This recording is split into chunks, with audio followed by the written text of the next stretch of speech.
Good morning, all you sixth grade monsters. Just wanted to create another video on how to reset your password. So what you're going to need is your new password.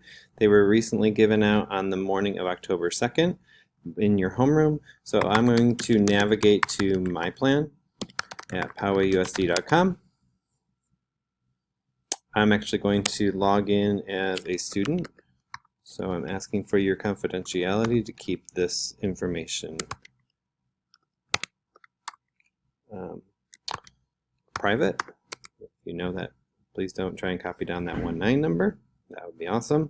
So what I'm going to do is I'm going to go up to this particular, I'm going to go up to the search. I'm going to type on password. Password. And it automatically comes up. And I'm going to go in here and I can go into the account self-service. I've forgotten my password you can do, but right now if you know your password, you can go into this particular one. I know my password, would like to change it. And what you're going to do is you're going to enter your 19 number here. You're going to enter your current password here. You're going to choose a new password, and then you have to confirm the password here in order to show that the new password matches. If you come down here, there are requirements for your new password.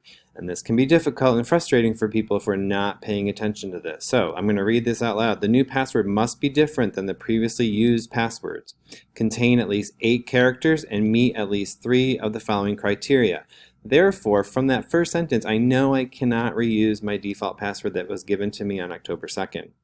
Please make sure that you are containing an uppercase letter, at least one uppercase letter in your password.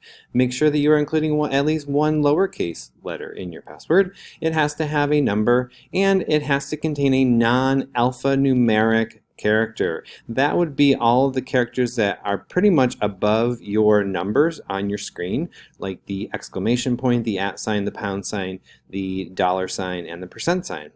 And so please make sure that you are doing that.